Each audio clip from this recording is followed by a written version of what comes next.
नमस्कार दोस्तों, स्वागत है आप सभी का स्मार्ट क्लास के खोल एग्जाम पर। दोस्तों, हम लोग अभी Uttar Pradesh PCS, MP PCS, RO Bihar PCS, UP PCS और यूपीएससी आज परीक्षाओं में पूछे जाने वाले महत्वपूर्ण फैक्ट के बारे में डिस्कशन कर रहे हैं। इसी क्रम में आज का हमारा टॉपिक है मौर्यकाल। तो आइए दोस्तों, आज हम मौर्यकाल के बारे में बहुत कुछ इंपॉर्टेंट बातें लिख लिए हैं यहाँ पे, तो उसी के बारे में हम लोग डिस्कशन करेंगे। सबसे पहले हम अर्थशास्त्र की चर्चा करेंगे।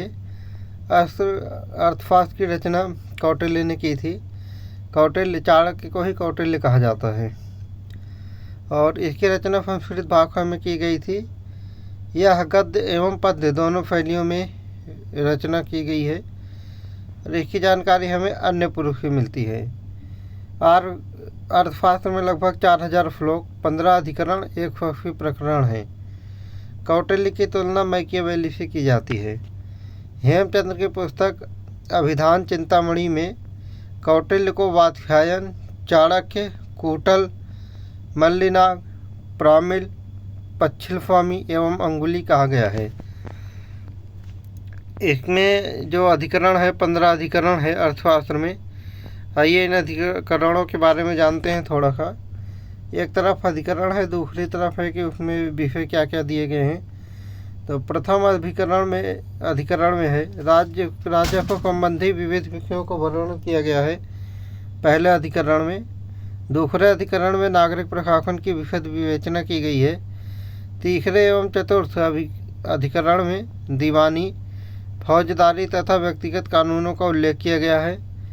पाँचवें अधिकरण में सम्राट के सभासदों एवं अनुचरों के कर्तव्यों एवं दायित्वों का उल्लेख किया गया है। छठे अधिकरण में राज्य के सप्तांगों के स्वरूप तथा कार्यों का वर्णन किया गया है।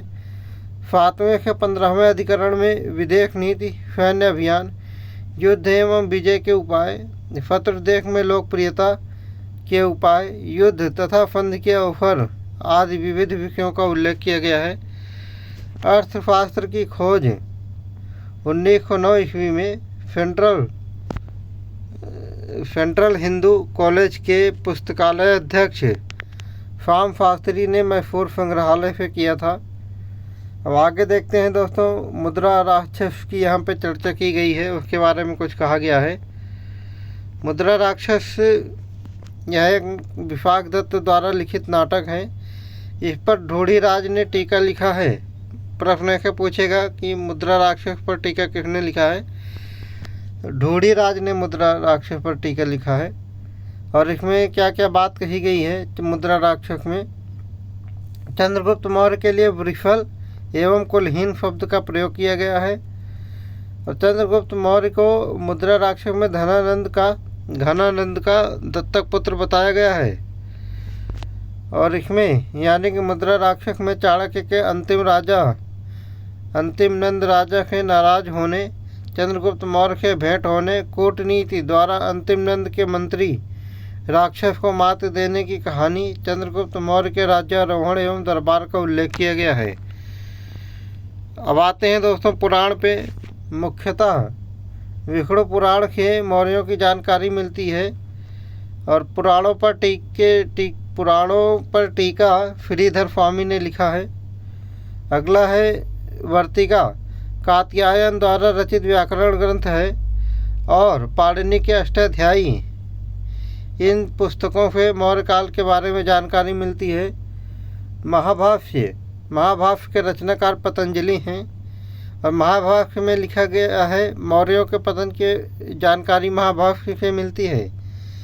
महाभाष्य के अनुसार मौर्य शासकों ने संकट से उबरने के लिए देव प्रतिमाएं बनवाकर बिकवाई। चंद्रगुप्त सभा की चर्चा महाभाष्य में मिलती है। अगला है मालविकाग्निमित्र। इसकी रचना कालिदास ने किया है और इसमें मालविकाग्निमित्र में मौर्यों के पतनोन्मुख दशा का वर्णन किया गया है और शुंग शासक के उत्थान का वर्णन किया गया है। इसमें जो पुष्यमित्र शुंग थे, उनके पुत्र अग्निमित्रम और एक दासी थी, उनका नाम मालविका था। उनके प्रेम कहानी का भी वर्णन किया गया है। अगला है हर्षचरित। इसके रचयिता बाणभट्ट हैं।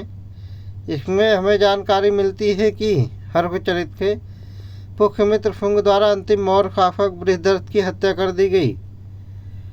अगला है बृहद कथा मंजरी और फरीद खागर। इनके नंदवंश का पतन तथा मौर्य वंश की स्थापना की जानकारी बृहद कथा मंजरी और फरीद खागर से मिलती है। बृहद कथा मंजरी के लेखक क्षेमेंद्र और कथा फरीद खागर के लेखक सोमदेव हैं। अगला है राजतरंगड़ी। राजतरंगड़ी के लेखक कल्हड़ हैं और इसमें अशोक को प्रथम सम्राट बताया गया है राजतरंगड़ी में। और अशोक के बारे में बताया गया है इन्होंने श्रीनगर की स्थापना की है और अशोक जो है बौद्ध धर्म के पहले शैव थे। कश्मीर में एक शैव मंदिर विजयेश्वर का जीर्णोद्धार अशोक ने करवाया तथा उसके भीतर 2 समाधियां बनवाई, ऐसे राजतरंगड़ी में कहा गया है। अशोक की मृत्यु के बाद कश्मीर स्वतंत्र हो गया और उसके पुत्र जालौक ने इसे मौर्य साम्राज्य से अलग अपने अधीन रखा। ये सारी जानकारी हमें यहाँ से मिलती है राजतरंगड़ी से। राजतरंगड़ी के रचनाकार कौन है? तो कल्हड़ है। अगला है जैन साहित्य के बारे में अब चर्चा करेंगे हम। सबसे पहले है कल्पसूत्र। कल्पसूत्र के रचनाकार भद्रबाहु हैं। इसी पुस्तक को आधार बनाकर रत्न नंदिन ने भद्रबाहु चरित की रचना की। भद्रबाहु चरित के मौर्यों के बारे में जानकारी मिलती है। अगला साहित्य है जैन साहित्य है। अगला त्रिषष्टि फलाका पुरुष। इसके रचनाकार हेमचंद्र हैं। हेमचंद्र गुजरात के चालुक्य वंश के शासक जयसिंह सिद्धराज एवं कुमार पाल के समकालीन हैं। इसमें 14 पर्व हैं त्रिषष्टि फलाका पुरुष में और एक विशिष्ट पर्व है जिसका नाम है जिसकी रचना परिशिष्ट पर्वन ने की। उस भाग का नाम है परिशिष्ट पर्वन। इसी भाग को चाणक्य की जीवनी कहा जाता है और इसकी रचना शायद परिशिष्ट पर्वन की प्रवर्तन प्रथम ने की थी। अब हम आते हैं बौद्ध साहित्य में, यानी कि जैन साहित्य आपके त्रिषष्टि फलाका पुरुष और कल्पसूत्र थे, प्रमुख थे जिनके हमें मौर्यों के बारे में जानकारी मिलती है। अब अगला देखेंगे हम बौद्ध साहित्य दीपवंश। दीपवंश में तृतीय बौद्ध संगीत की चर्चा की गई है और ये दीपवंश जो है ये श्रीलंकाई महाकाव्य के रूप में प्रसिद्ध है। यह 3री और 4वीं शताब्दी में रची गई। अगला है महावंश। ये बौद्ध साहित्य है महावंश। मदंत महानाम नामक बौद्ध भिक्षु श्रीलंकाई साहित्य मदंत महानाम नामक जो बौद्ध भिक्षु हैं इन्होंने इसकी रचना की थी महावंश की। यह एक श्रीलंका का साहित्य है। 4वीं से 6वीं शताब्दी में रचित महावंश ये 4वीं से 6वीं शताब्दी में के बीच में रची गई। मौर्य वंश के उदय के एवं मूल पर प्रकाश डाला गया है इसमें। इस पर यानी महावंश पर 9वीं शताब्दी में सिंहली भाषा में वंशत प्रकाशिनी नामक टीका लिखा गया है। अगला है महाबोधिवंश। उपदेश नामक बौद्ध भिक्षु ने महाबोधिवंश की स्थापना की। यह एक श्रीलंकाई साहित्य है। बोधि वृक्ष को श्रीलंका के अनुराधापुर में लगाए जाने की चर्चा महाबोधिवंश में की गई है। प्रसंगवश अशोक की चर्चा भी इसमें की गई है और अशोक के उत्तराधिकारी संघर्ष की चर्चा और अशोक द्वारा 99 भाइयों की हत्या का उल्लेख महाबोधिवंश में मिलता है। दोस्तों, ये प्रश्न बहुत बार पूछा गया है कि अशोक द्वारा 99 भाइयों की हत्या का उल्लेख कहाँ मिलता है? तो महाबोधिवंश में मिलता है, जो कि एक श्रीलंकाई साहित्य है। अगला आते हैं दिव्यावदान पे। दिव्यावदान एक नेपाली साहित्य है। इसके 2 भाग हैं। पहला है अशोकावदान, दूसरा कुणालावदान। इसमें अधिकतम चीज़ें बुद्ध के बारे में कही गई हैं। अशोकावदान में अशोक की पूर्ण चर्चा और विरोधी भाइयों की हत्या का वर्णन किया गया है। विरोधी भाइयों की हत्या, पत्नी, माता एवं पुत्रों की चर्चा अशोकावतान में किया गया है। और इसमें कहा गया है कि अशोक के अंतिम दिन बड़े कष्ट से गुजरे, इसकी जानकारी केवल यही देता है, यही यानी कि दिव्यावदान देता है। दिव्यावदान में बताया गया है कि अशोक ने 84,000 स्तूपों का निर्माण करवाया और पुष्यमित्र शुंग ने उनको नष्ट करवा दिया। पुष्यमित्र शुंग ने सांची के स्तूप की रेलिंग करवाई और भरहुत के स्तूप का निर्माण करवाया। यह जानकारी हमें दिव्यावदान में मिलती है। और आगे देख लेते हैं आर्य मंजूश्री कल्प। आर्य मंजूश्री मूल कल्प, इसकी रचना मंजूश्री ने किया और यह एक तिब्बती साहित्य है। आर्य मंजूश्री मूल कल्प की रचना 11वीं शताब्दी में तिब्बती अनुवाद इसका यानी कि आर्य मंजूश्री मूल कल्प के का 11वीं शताब्दी में तिब्बती में अनुवाद कुमार कलश ने किया। अगला है तारा नाम लामा तारकनाथ के विवरण। अशोक के जन्म से लेकर पूर्ण उपलब्धियों का विवरण है। इसमें अशोक को चंडाशोक, कामाशोक एवं धर्माशोक कहा गया है। इस पुस्तक का नाम कंग्युत्तर एवं तंग्युत्तर है। इसमें प्रश्न बहुत तरीके से बन सकते हैं, जैसे सबसे पहले पूछ सकते हैं अशोक को दंडाशोक, कामाशोक और धर्माशोक किसने कहा। तो इसका विवरण हमें लामा तारकनाथ के विवरण में मिलता है। और इस पुस्तक का नाम तंग्यूर एवं कंग्यूर है। कंबोडियाई साहित्य मोगलान के महावंश से भी मौर्य काल की जानकारी मिलती है। अब अगला देखते हैं। पहले हमने जैन साहित्य देखा, फिर बौद्ध साहित्य देखा, अब हम यूनानी साहित्य की बात करने जा रहे हैं। 1784 में एशियाटिक सोसाइटी ऑफ बंगाल की विलियम जोन्स द्वारा स्थापना की गई। उसके बाद ही यूनानी साहित्य का महत्व स्थापित हुआ। विलियम जोन्स ने प्रमाणित किया कि फेंड्रोकोटक और एंड्रोकोट्स नामक यूनानी साहित्य में का नाम यानी फेंड्रोकोट्स और एंड्रोकोट्स नाम जो यूनानी साहित्य में बार बार आता है, ये नाम चंद्रगुप्त मौर्य का है और किसी का नहीं है। यानी कि विलियम जोन्स ने प्रमाणित किया कि फेंड्रोकोट्स और एंड्रोकोट्स जो भी कहा गया है यूनानी साहित्य में, ये चंद्रगुप्त मौर्य के बारे में कहा गया है। अगला है हिस्टोरिका। 5वीं शताब्दी ईस्वी पूर्व में हेरोडोटस ने इसकी रचना की, हिस्टोरिका की। यह है हखामनी ईरान के शासक साम्राज्य द्वारा गांधार क्षेत्र जीतने तथा उसे 20वां क्षत्रप बनाने का उल्लेख हिस्टोरिका में मिलता है। और फिर सिकंदर के समय का विवरण जान लेते हैं। सबसे पहले नियारकस सिकंदर के जल सेना का सेनापति था। ये नियारकस जो था, सिकंदर ने एक सिंधु के दजला फरात तक का जल मार्ग खोजने का दायित्व दिया था। दजला फरात यानी कि आपका यूरेफ्रेटस और यूरेफ्रेटस नदी के बारे में, और उसकी एक और सहायक नदी है, इस नदी को हमें दजला फरात नदी कहते थे। हाँ, यूरेफ्रेटस और टिग्रिस। अगले हैं एरिस्टोबुलस। यह भूगोलवेत्ता एवं इतिहासकार था। यह सिकंदर का मित्र था और ये एरिस्टोबुलस की पुस्तक हिस्ट्री ऑफ वॉर है। अगला है एनाफिक्रेटिस। सिकंदर के जलबेड़े का नायक था। यह धर्म दर्शन में रुचि रखता था। सिकंदर की जीवनी लिखी इन्होंने और काफ़ी समय तक शिला में बिताया। इसकी रिपोर्ट में धर्म, संस्कृति एवं शिक्षा की जानकारी मिलती है। सिकंदर की मृत्यु के पश्चात कई राजदूत आए भारत में और सीरिया से आए।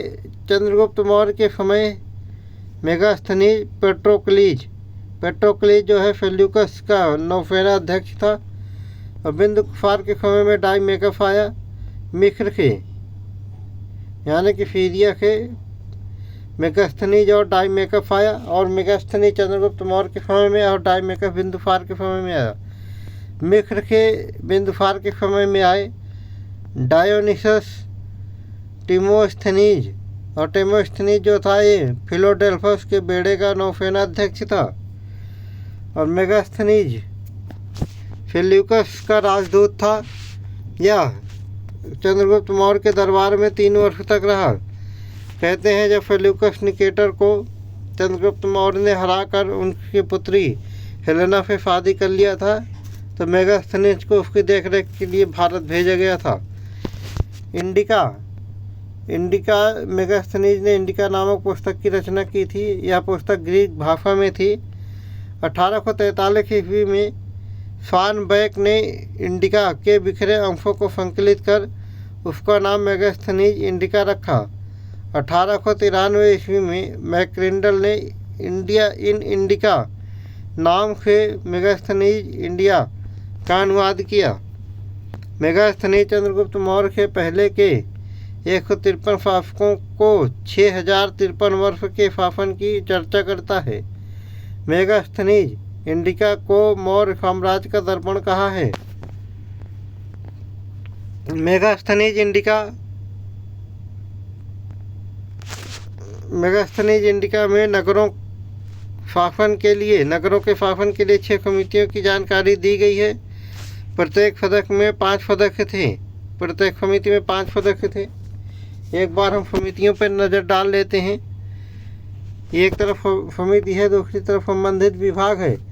पहली समिति औद्योगिक विभाग से संबंधित थी। दूसरी समिति वैदेशिक विभाग से संबंधित थी। तीसरी समिति जनगणना विभाग से संबंधित थी। चौथी समिति व्यापार और वाणिज्य विभाग से संबंधित थी। 5वीं समिति काला बाजारी से संबंधित थी। 6ठी समिति बिक्री कर से संबंधित थी।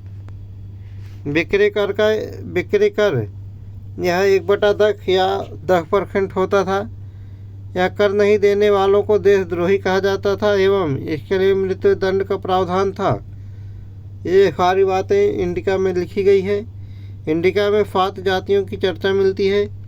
एक है दार्शनिक, दूसरा कृषक, तीसरा सैनिक, चौथा शिकारी एवं पशुपालक, 5वां कारीगर एवं शिल्पी, 6ठा न्यायाधीश एवं दंडाधिकारी, 7वां अमात्य एवं सभासद। डायोनिसस एवं हेराक्लिस के पूजा की चर्चा मेगास्थनीज में मिलती है। मेगास्थनीज की जो इंडिका है उसमें मिलती है। इसका अभिप्राय क्रमशः शिव और कृष्ण है, यानी कि डायोनिसस की शिव हैं और हेराक्लिस कृष्ण हैं। इनकी पूजा का वर्णन इंडिका में मिलता है। भारत में कठोर दंड विधान था। अंग भंग की सजा थी, यानी कि दंड के स्वरूप में शरीर के अंगों को भी काट दिया जाता था। भारत में नगरों की सड़कों की देखभाल करने वाला अधिकारी को एरिस्टोनोमोई कहते थे।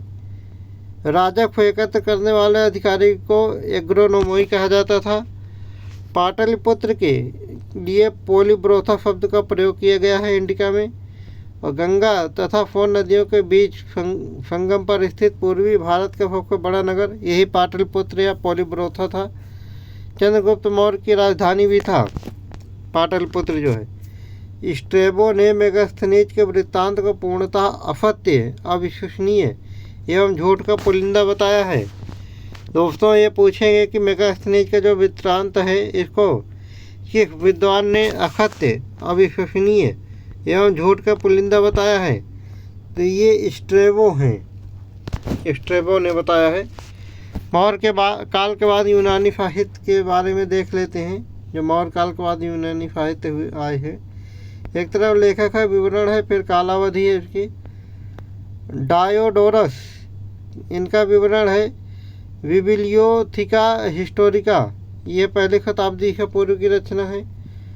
फिर प्लूटोर्क है, प्लूटोर्क का विवरण है लाइव्य, इसकी कालावधि 45 ईस्वी से 125 ईस्वी तक है।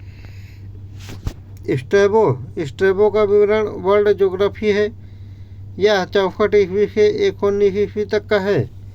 टॉलमी का विवरण वर्ल्ड जियोग्राफी है, इसका काल पहली शताब्दी है।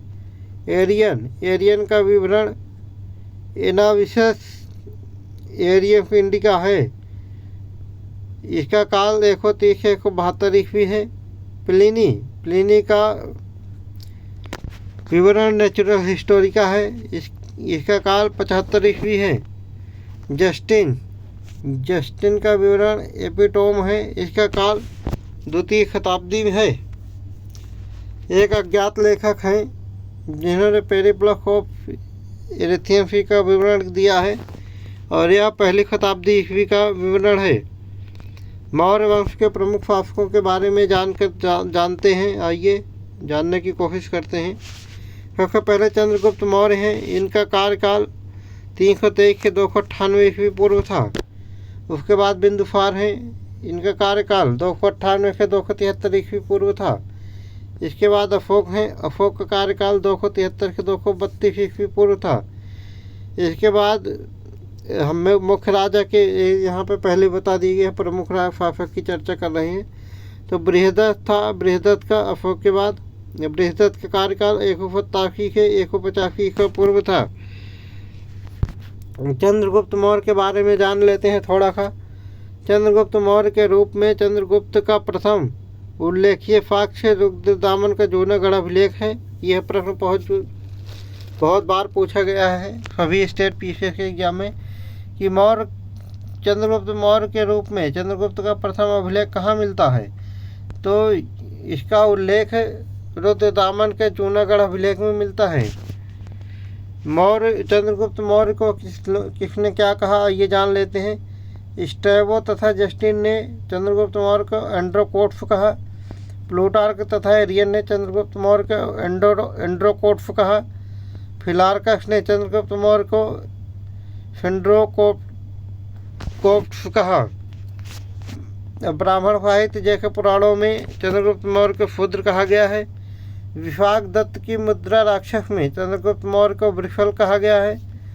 और मुद्रा राक्षस के टीकाकार ढूंढीराज हैं।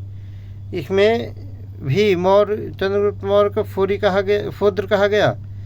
इनके अनुसार सर्वार्थ सिद्धि नामक क्षत्रिय राजा की 2 पत्नियां थीं। मुद्रा राक्षस के अनुसार या जो इनके टीकाकार हैं ढूंढीराज के अनुसार। पहली पत्नी फुनंदा थी, यह क्षत्रिय थी और इनके 9 पुत्र थे। और दूसरी पत्नी मूरा थी, यह शूद्र थी यानी कि शूद्रा थी। इनके एक पुत्र था जिसका नाम चंद्रगुप्त मौर्य था।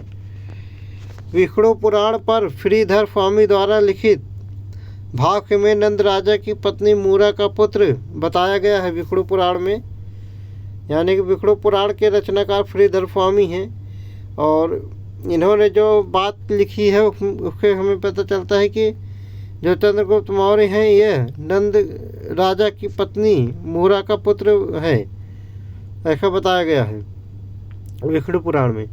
बौद्ध परंपरा मौर्यों को क्षत्रिय जाति से संबोधित करता है। बौद्ध परंपरा जो है महाबोधि वंश चंद्रगुप्त को नरेंद्र कुल संभव यानी कि राजकुल से संबंधित बताता है। महापरिनिब्बाण सूत्र में मौर्यों को पिपलीवन का शासक तथा क्षत्रिय वंश का कहा गया है। और ये पिपलीवन जो है ये गोरखपुर में है। हेमचंद्र के परशिष्ट पर्वन, और देखो वहाँ पे हमने गलत पढ़ दिया था कि परशिष्ट पर्वन के रचयिता कौन है, किसको बताया था, वहाँ प्रवरसेन को बताया था, लेकिन वो पूरे गलत था जो कि मैंने गलत बताया था, उसके लिए सॉरी। तो महापरिशिष्ट पर्वन के रचनाकार हेमचंद्र हैं। इसमें चंद्रगुप्त को मयूर पोषकों के ग्राम के मुखिया के पुत्री का पुत्र बताया गया है। प्लूटार्क ने बताया है कि चंद्रगुप्त मौर्य और सिकंदर ने भेंट किया था। और जस्टिन इस बात की पुष्टि भी करते हैं कि हाँ ये प्लूटार्क सही कह रहे हैं। जस्टिन ने चंद्रगुप्त मौर्य की सेना को डाकुओं का गिरोह कहा। अस्त्रशास्त्र के अनुसार चंद्रगुप्त मौर्य की सेना में चोर, मलेच्छ, आटविक आदि थे। मुद्रा राक्षस तथा परिशिष्ट पर्वन के रचनाकार कौन है, ये है हेमचंद्र। मुद्रा राक्षस तथा परिशिष्ट पर्वन के अनुसार चंद्रगुप्त मौर्य को पर्वतक नामक हिमालय क्षेत्र के शासक से सहायता मिली। चंद्रगुप्त मौर्य तथा सेल्यूकस निकेटर के बीच 305 ईस्वी पूर्व में एक युद्ध हुआ जिसमें सेल्यूकस पराजित हुआ।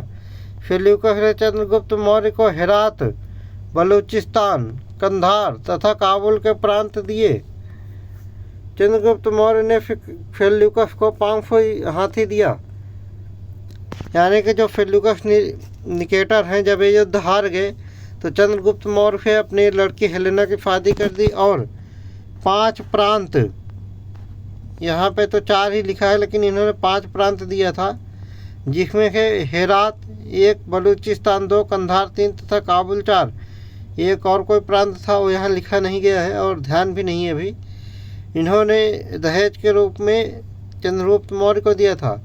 और चंद्रगुप्त मौर्य जो है इसके रिवर्स में सेल्यूकस निकेटर को 500 हाथी दिया था। सेल्यूकस ने अपनी पुत्री हेलेना का विवाह, देखो अब यहाँ लिखा भी है, चंद्रगुप्त मौर्य से किया।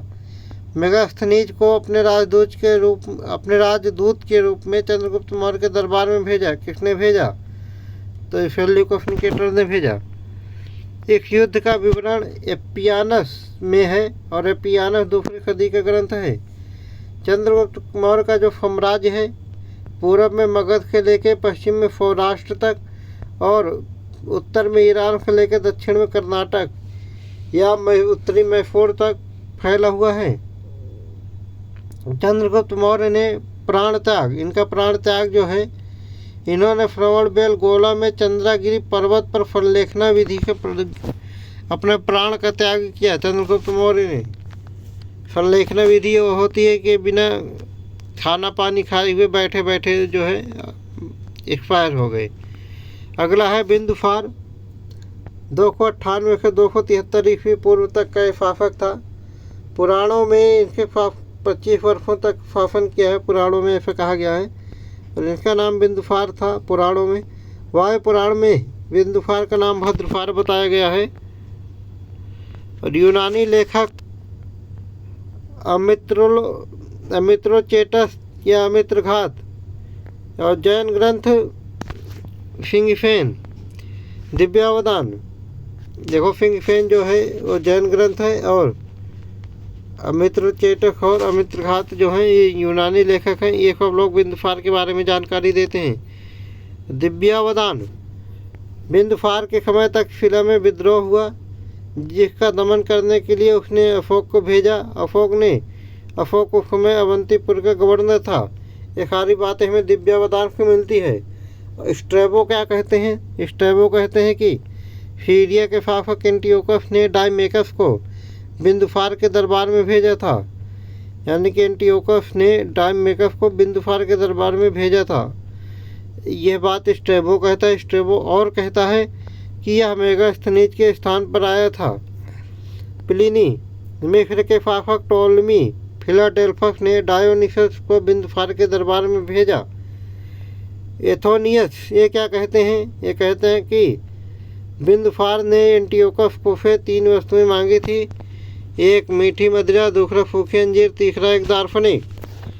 और एंटियोकस ने मदिरा और अंजीर तो बिंदुसार को दे दिया, लेकिन यूनानी साहित्य ये क्या बोलते हैं थिंकर यानी कि फिलोसफर दर्शक के बारे में उन्होंने बताया कि हमारे यहाँ दार्शनिक का व्यापार नहीं किया जाता है या उसको बेचा नहीं जाता है।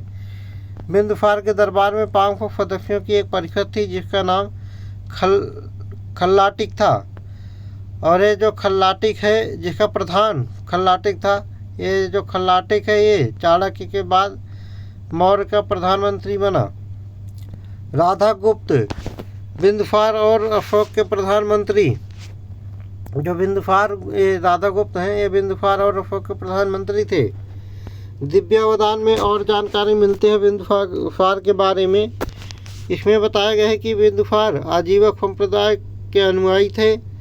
इसके अनुसार पिंगलवत्स नामक आजीवक संप्रदाय का ज्योतिष रहता था। बिंदुसार की मृत्यु 273 ईस्वी पूर्व में हुई। नेक्स्ट है अशोक। अशोक का कार्यकाल 273 से 320 ईस्वी पूर्व था। दिव्यावदान, फाह्यान, भेनफांग और स्किंग इतने लोग कहते हैं कि अशोक ने अपने बड़े भाई सुसीम की हत्या करके सत्तारूढ़ हुआ। सत्तारूढ़ होने के पूर्व अशोक तक शिला और उज्जैन का गवर्नर था। महावंश 11 महावंश में बताया गया है कि अशोक ने अपने 11 भाइयों की हत्या करके सिंहासन पर बैठा। और महाबोधि वंश में कहा गया है कि अशोक अपने 99 भाइयों की हत्या करके गद्दी पर बैठा। लामा तारनाथ ने बताया है कि अशोक ने 6 भाइयों की हत्या करके गद्दी पर बैठा। 5वां अभिलेख, अशोक के जीवित भाइयों के परिवार का उल्लेख किया गया है 5वें अभिलेख में। उसकी पत्नी महाबोधि वंश में कहा गया है कि वेदिका महादेवी फाक्त जाति, एक पुत्र महेंद्र तथा पुत्री संघमित्रा थी। और दिव्यावदान के रचनाकार जो है तक्ष रक्षित हैं और लेख कारुबाकी हैं, ये तीवर की माता थी। लामा तारकनाथ ये कहते हैं कि बिंदुसार के समय खफिया एवं नेपाल में विद्रोह हुआ और अशोक ने दबाया। ये बात किसने बताया? लामा तारकनाथ ने बताया कि खफिया एवं नेपाल में जो विद्रोह हुआ था इसको अशोक ने दबाया था, बिंदुसार के समय में हुआ था। 13वां अभिलेख, राज्याभिषेक के 8वें वर्ष कलिंग पर आक्रमण होता है और 1 लाख लोग मारे जाते हैं, 1.5 लाख लोग गिरफ्तार कर लिए जाते हैं। इसकी जानकारी हमें अशोक के 13वें अभिलेख से मिलती है। अशोक की मृत्यु के बाद उड़ीसा स्वतंत्र हो गया, जिसका प्रसिद्ध शासक खारवेल था। गुजरात पश्चिम मध्य प्रदेश का भाग था, जिसका शासक अशोक का पौत्र संप्रति था और इसका मुख्यालय उज्जैन में था। अशोक अपने शासन के 10वें वर्ष बोधगया जगह का नाम है गया, वो चला गया यहाँ से, कहाँ गया? 10वें वर्ष बोधगया। मास्की अभिलेख में अशोक ने स्वयं को बुद्ध फाके कहा है। अहरौरा अभिलेख में बुद्ध के अवशेषों पर स्मारक बनवाने का श्रेय मिलता है। धम्म की चर्चा और 7वां अभिलेख में धम्म की चर्चा मिलती है। रोमिला थापर ने अशोक के धम्म की तुलना अकबर के दीन इलाही से की है। धम्म का प्रचार एवं उद्देश्य युक्त, रज्जुक तथा महापादेशिक नामक पदाधिकारी को जनता के बीच भेजा। और दीपवंश एवं महावंश, तृतीय बौद्ध संगीत के बाद भिन्न भिन्न क्षेत्रों में बौद्ध धर्म के प्रचार के लिए बौद्ध भिक्षु भेजे गए। और ये बात जो दीपवंश और महावंश से मिलती है, तृतीय बौद्ध संगीत के बाद भिन्न भिन्न क्षेत्रों में बौद्ध धर्म के प्रचार के लिए लोग भेजे गए। तो किस क्षेत्र में कौन से लोग भेजे गए थे, आइए इसके एक नज़र डाल लेते हैं। सबसे पहले कश्मीर तथा गांधार में मध्यांतिक को भेजा गया। यमन देश में महारक्षित को भेजा गया। हिमालय देश में मध्यम को भेजा गया। अपरांतक में महाधर्म रक्षित को भेजा गया। और महिक मंडल में महादेव को भेजा गया। वनवासी में रक्षित को भेजा गया। महाराष्ट्र में महारक्षित को भेजा गया। सुवर्ण भूमि में फोन तथा उत्तरा को भेजा गया। और लंका में महेंद्र तथा संघमित्रा को भेजा। इन सब को अशोक ने भेजा था। मौर्य साम्राज्य को सुचारू रूप से चलाने के लिए कौटिल्य के सप्तांग का प्रतिपादन किया था। कौटिल्य ने एक सप्तांग थे, एक राजा, 2 अमात्य, तीसरा जनपद, चौथा मित्र, 5वां सेना, 6ठा कोष और 7वां दुर्ग, 8वां अंग शत्रु को माना गया है। मुख्यमंत्री एवं पुरोहितों की नियुक्ति उनके चरित्र के परीक्षण के बाद की जाती है और ऐसे परीक्षण को उपधा परीक्षण कहा जाता है। तीर्थ या महामात्य ये 18 थे और अध्यक्ष 27 थे। प्रांत मंडल में बटा था और मंडल आहार या जनपद में बटा था। मंडल का प्रधान जो है प्रदेष्टा कहलाता था। अशोक के लेख में प्रादेशिक बताया गया है कि समाहर्ता के प्रति उत्तरदायी है। आहार या जनपद ये 16,000 गाँवों के मिलकर बनता था और इसका प्रधान जो होता था वो समाहर्ता कहते थे उसको। यह राजस्व की देखभाल करता था और प्रशासनिक न्याय एवं तीनों का दायित्व था इस पर। शहरी क्षेत्रों में आया कुल राजस्व दुर्ग। राजा के स्वामित्व वाली भूमि सीता, इस पर जिलाधिकारी खेती करवाता था। यानी कि जब भूमि के स्वामित्व वाली भूमि थी, राजा के स्वामित्व वाली भूमि थी, उसको फीता कहा जाता था और उस पर जिलाधिकारी खेती करवाता था और जिलाधिकारी को उस समय एग्रोनोमी कहा जाता था। जनगणना का कार्य करने वाले को गोप कहा जाता था और ग्राम सभा के कार्यालय का काम कर यह कार्यशाला एक ग्राम सभा के कार्यालय का काम करता था जो गोप था, और यह जनगणना का भी कार्य करता था। मेगास्थनीज जिले का अधिकारी को एग्रोनोमी कहा जाता था। मेगास्थनीज में बताई गई है बात, और नगर के अधिकारी को एरिस्टोनोमी कहा गया है। भाग किसान खेती कर राज्य में एक को कर देते थे, इस कर को भाग कहा जाता था। उदय भाग यह सिंचाई कर था जिस भूमि पर सिंचाई राज्य द्वारा की जाती थी, और यह उपज का 1/10 यानी कि 10% था। भोग यह साग सब्जी पर जो कर था उसको भोग कहते थे। विविध चारागाह पर जो कर था उसको विविध कहते थे। प्रकीर्णन लावारिस भूमि पर खेती से प्राप्त आय को प्रकीर्णक कहा जाता था।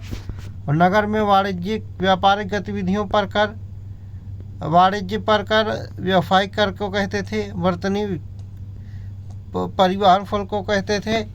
शुल्क चुंगू को कहते थे। प्रवेश निष्काम आयात निर्यात कर को कहते थे। वारिका देश संपत्ति कर था। तौल कर बेची जाने वाली वस्तुओं पर कर 5% था। नाप कर बेची जाने वाली वस्तुओं पर कर 6.25% था, और गिन कर बेची जाने वाली वस्तुओं पर कर 9.08% था। प्लिनी, अब देखो प्लिनी क्या कहते हैं।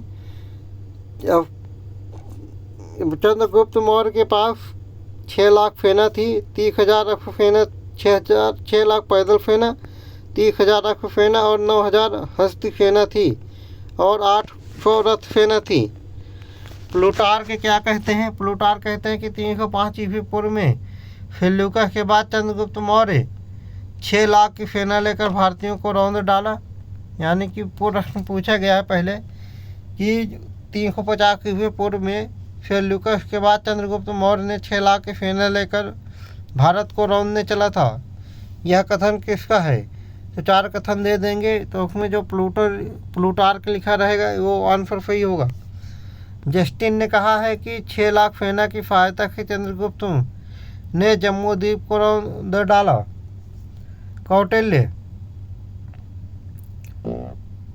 कौटिल्य ने गुप्तचर, चर, स्पष्ट एवं गूढ़ पुरुष की रचना।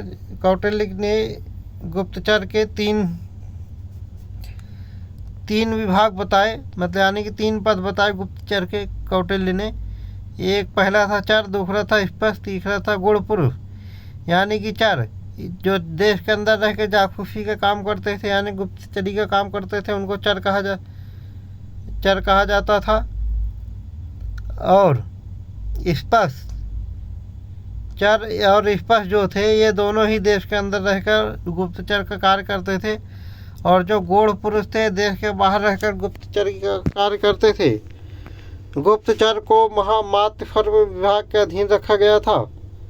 यानी कि एक विभाग था, जैसे आज का कार्मिक मंत्रालय है DOPT, उसी तरीके से उस समय का महामात्य सर्व कार्यालय था, उसमें उस विभाग के अंदर गुप्तचर आते थे।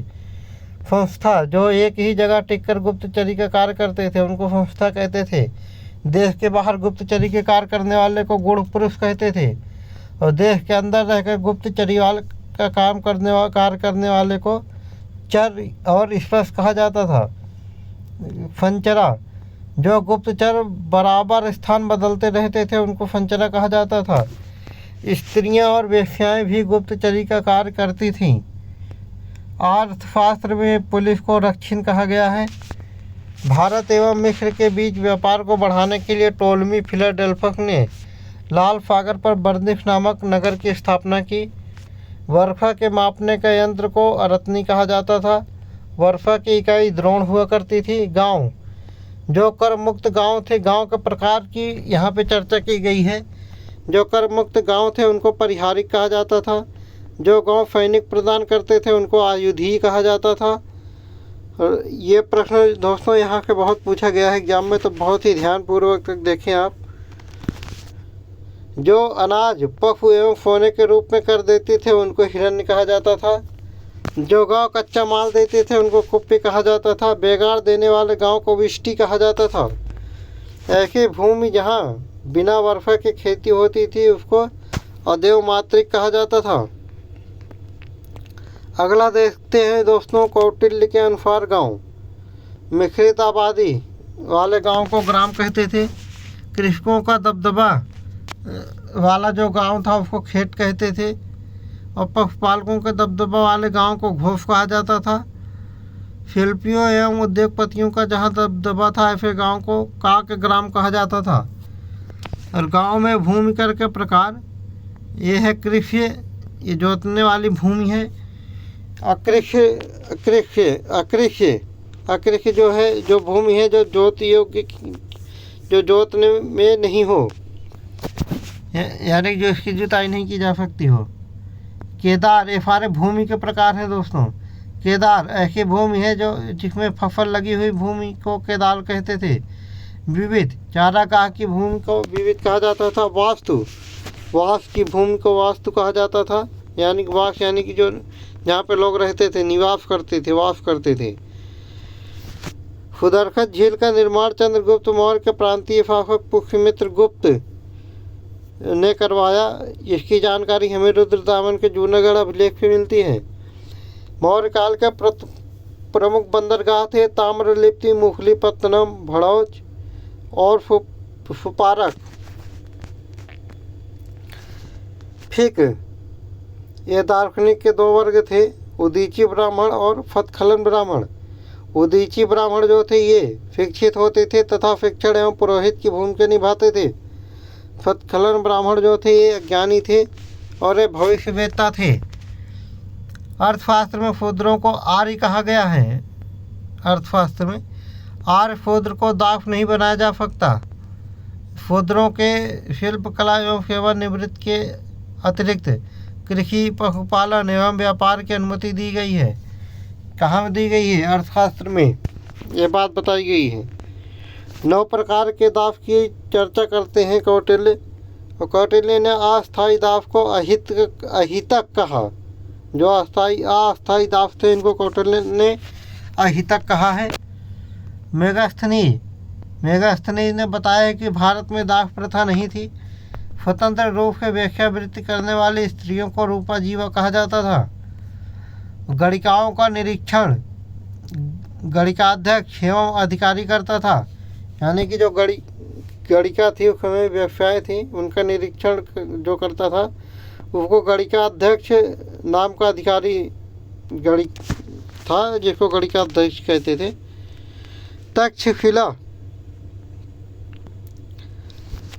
तक्षशिला शिक्षा एवं संस्कृत का प्रधान केंद्र था। कौशल के राजा प्रसेनजीत और मगध शासक चंद्रगुप्त और जीवक कौटिल्य आदि ने यहाँ तक्षशिला की शिक्षा ली। और तक्षशिला पूरे विश्व का सबसे पहला विश्वविद्यालय है। और इसमें छात्रों के 2 प्रकार को बताया गया है। पहला था धनी छात्र, दूसरा था निर्धन छात्र। धनी छात्र हैं जो शुल्क देकर अध्यापन का कार्य करते थे, ये धनी छात्र थे। ये शुल्क देकर अध्ययन का कार्य करते थे। और इसके बारे में जो जानकारी देते हैं उसको आचार्य भागदायक कहते हैं।